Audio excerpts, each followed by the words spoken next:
left the house and sat beside the lake. A large crowd soon gathered around him, so he got into a boat. Then he sat there and taught as the people stood on the shore. He told a story in the form of parables such as this one. Listen, a farmer went out to plant some seeds.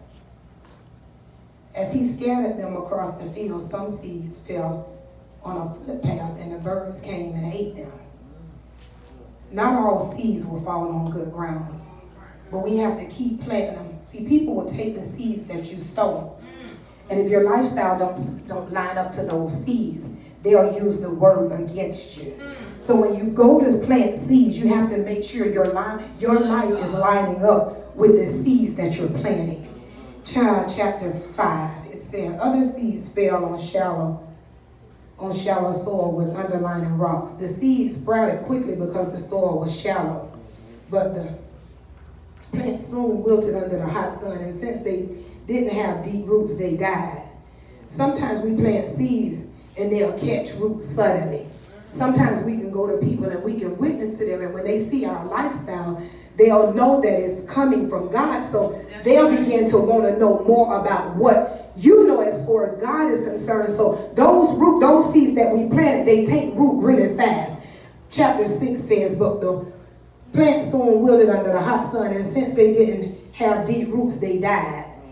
Many times after seeds are planted and we're not careful who we leave to water them, they're going to begin to die. Many times we plant positive seeds, and because the people, they seem like they have your best interest at hand, and because they seem like they love God, sometimes we leave them to water those seeds that we planted, when in fact the only thing it takes is one time for them to get mad, or for one time for you to correct them, and then now the seeds that you planted, they begin to die because those negative results that they have taken, they take them and they try to detour the seeds that we planted.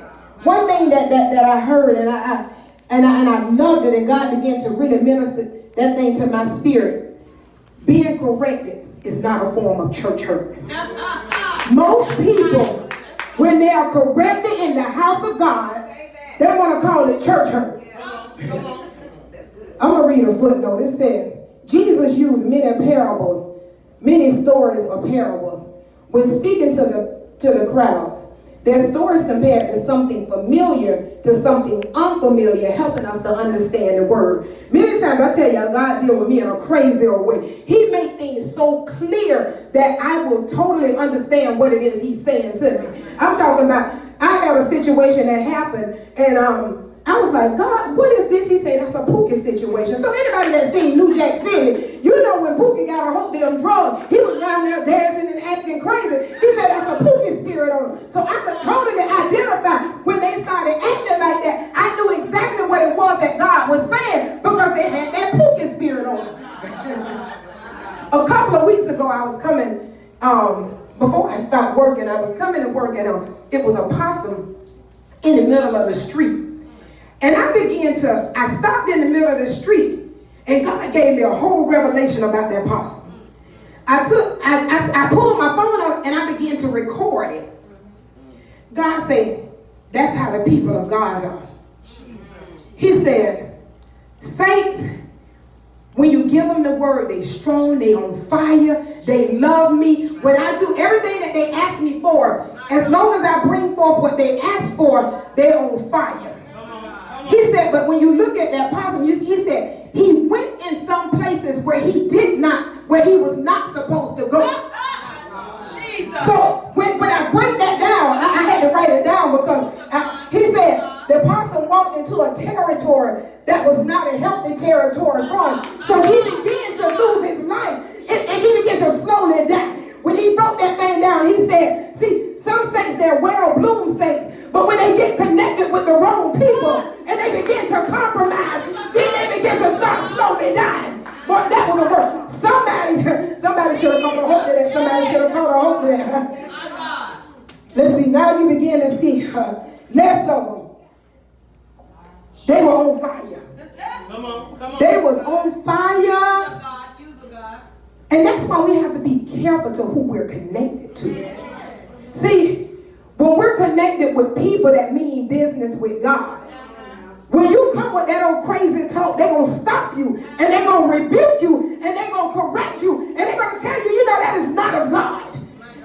But when you connect with people that don't want to, they know they ain't going nowhere, and they don't want to see you going nowhere, they begin to tell you, I don't know why you go to that church anyway. I don't know why you be hanging out with the first family anyway. I don't know why you want to go here, and I don't know why you want to do this. See, now you're like that possum. You got that poison, and you're slowly dying. You know, I call that committing suicide. You're committing spiritual suicide because you're taking your own life spiritually, but you want to blame it on somebody else. Every time you get into some poison, you want to blame it on the other folk at the church.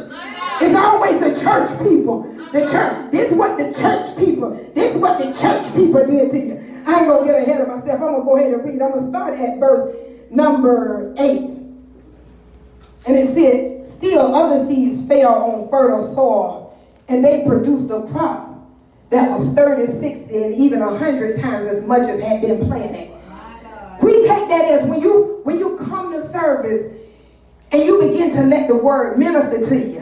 And on Monday morning, when you see your coworker sitting in the break room, and then you begin to have a service and say, boy, the word was so good on yesterday, and my pastor told me about connecting with the wrong people and allowing different things to contaminate my spirit. And when your life line up with the word, the people in the office, now them seeds that's been planted, it didn't only produce good fruit in the church, but on your job, you done planted some seeds. Now you're producing good speed on your job. So now you don't have to always run to the house of God to get a word or to get good fruit that's been produced. See, it starts with us. Many of us, we always want to say what others have done. But spiritual suicide starts with us. And one thing about the saints, we forget that if a person is suicidal, coming from a law enforcement background, when a person is suicidal, they homicidal. When they kill themselves spiritually, they want to kill you spiritually too. They don't want to die alone spiritually. So what they do, they go and get the people of God, and they try to drag them on their boat, and they want to tell them everything negative about the church, everything negative about the church folk, everything negative about the word. All they want to point out is the scripture. None is perfect but the Father. See, they won't tell you that you're in error. But what they will tell you is, ain't none perfect but the Father. So I call them the most spiritual suicidal folk. They committing spiritual suicide, and now they want to commit spiritual homicide because they want you to die spiritually along with them. I'm going to go ahead and keep on reading. On chapter 11, it said, he replied, you are permitted to understand the secrets of the kingdom of heaven, but others are not. We have to remember, we have to be very careful of who we're connected to. Because God wants us to understand the secret things. But if he can't trust us, why would he tell us the secret things? See, many times people will tell you, oh, you're going through because you did this, and you did that, and you did that. But when you go before the throne of God and you say, God, what did I do? He said, I don't call it that I don't say that you're going through a struggle. I say that you're learning spiritually. Because in order for me to promote you and elevate you, I got to allow you to know what you need to do, what you can do, and what you can't do. See, many times I let you learn with little. So when I bless you with much, it won't hurt so bad. See, if you go out and you lose $10, it's okay. But when you go out and you lose $10,000, that thing hurt a little more. So God said, I'm going to let you take these $10. Go ahead and play around with these $10. I'm going to let you go ahead and do what you want to do with it. So that when I bless you with the abundance, you'll know how to handle it. See, everybody ain't for you. When they see that the blessings that are following you, everybody want to jump on your boat, but they don't want to be in the fire while you in the fire. See, I don't need nobody to jump on my boat after the fire done went out. I need some boat that's gonna get them with the little high fire hydrant. What the little red things are? What them little red things? Yeah, them fire extinguishers. I need some people who gonna get on my team and grab them fire extinguishers while I'm in the fire. And you speak the word. When you start speaking the word, that represents the fire extinguishers. And while you're going through it and you feel like you're walking in fire, as they quote that word, you feel like you can come out that fire. See, most people, they don't want to go through. They don't want to go through, and they don't want to go through with you. They only want to go with you after the struggle is over. If you can't struggle with me, you can't reap with me with a good minister. See,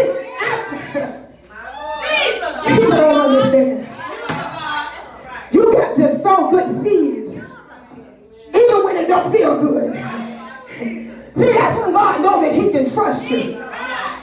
If you're in an uncomfortable position and you can get sow good seeds, then I know that I can trust you. But if I got to wait for you to be blessed, to turn around and try to be a blessing. See, sometimes you'll have $1 in your pocket and God will say, give it. Because that $1 was all that he required to bless you. Because if I can trust you when I tell you to give your all, I know that I can trust you. If I can trust you with all, I can trust you. If I can trust you with none, I can trust you with all. Jesus. People don't realize, and I always say it, I don't live right for me. You got to live right for others. Because you don't ever know when you're going to be put in a position where they need you to come right now. See, when you need a right now blessing, I ain't got time for you to go to God and try to get it right. When I need a right now blessing, I need somebody that's been behind closed doors living right. When I need a right now blessing, I ain't got time for you to call your pastor and have an altar call. When I need a right now blessing, I can't wait for you to call somebody that you know living right. When I need a right now blessing.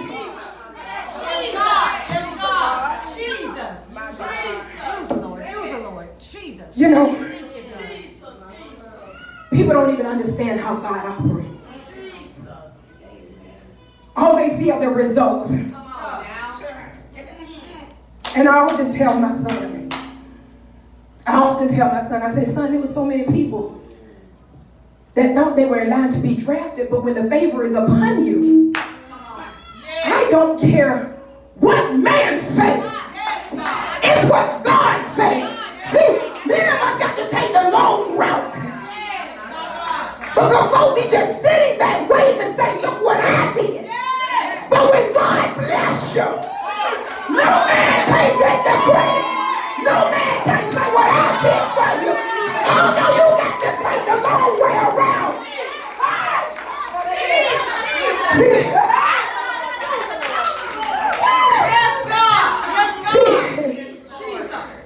Just because I got to take the long way around, it don't mean I ain't gonna get there.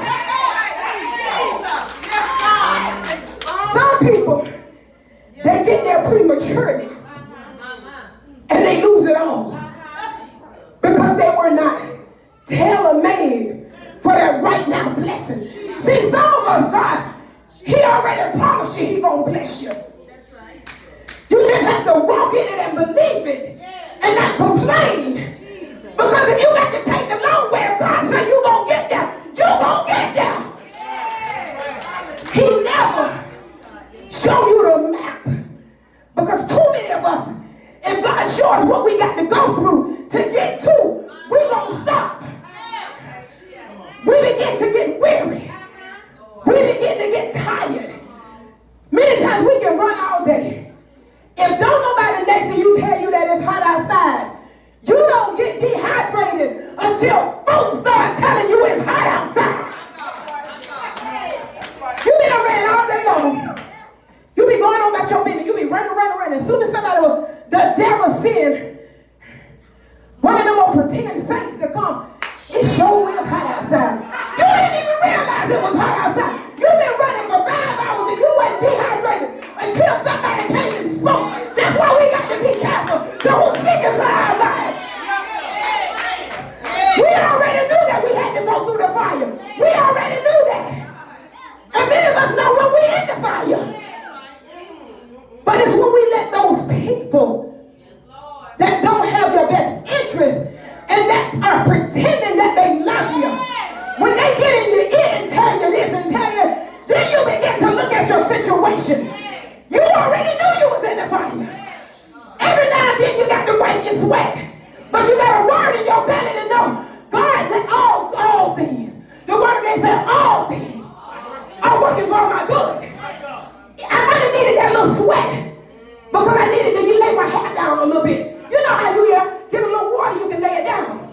So God will let you sweat a little bit just so you can let it. See, in all things. It ain't saying something, just saying all things. We got to give thanks in all things. It may not feel good, but you got to make it good. complain too much. See, a lot of things that we go through, it's only because God is testing us to see if I can trust you. And when I know that I can trust you, then that path, see, the path is already made. But when you sit there, you take it like a champ. I take my correction like a lady. That's right. He might say, go all the way around the block. But midstream, he might have the police standing right there to tell you it's a detour. I'm going to give you a shortcut because you ain't complain. I'm going to give you a shortcut because you ain't complain. I'm going to give you a shortcut because you ain't complain. See, it's all about how we wear it.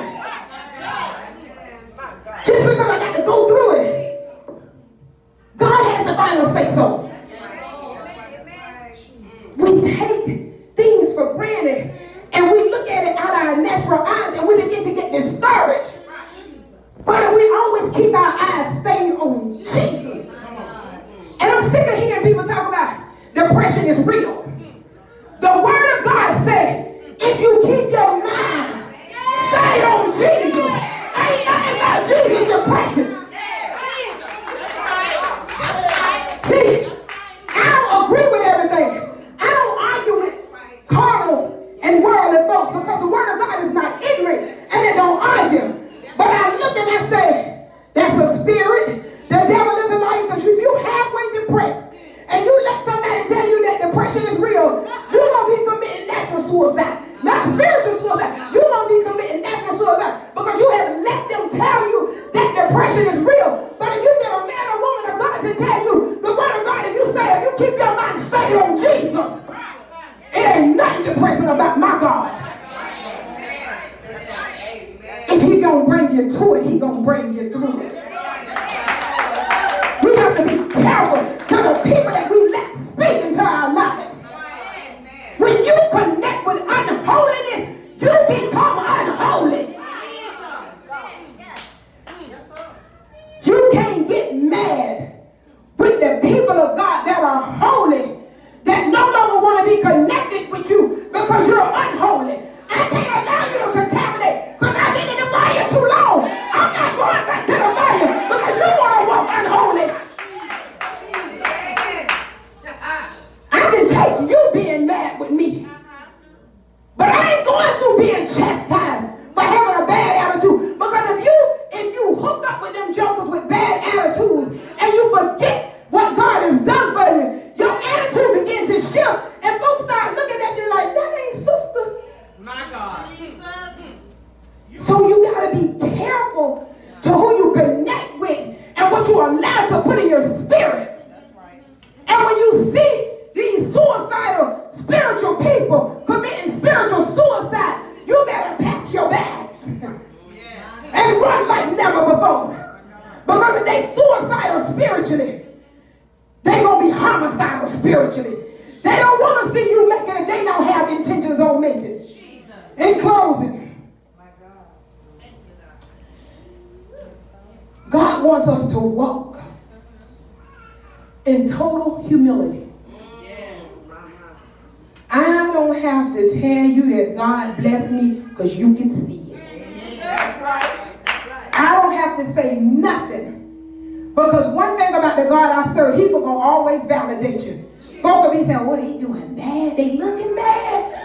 But when they see you, you be looking shook. My God. It's like they saw a ghost. That's right. That's right. Don't kill yourself. I know what they said.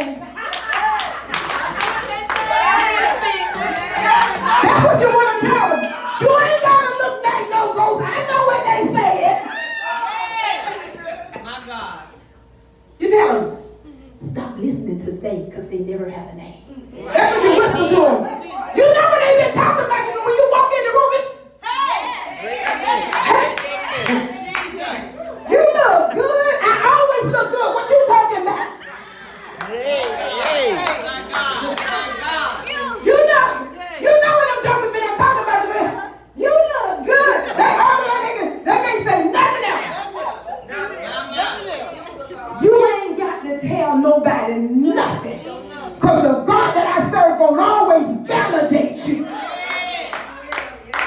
I ain't got to tell. I'm blessed.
When everything that God does for us,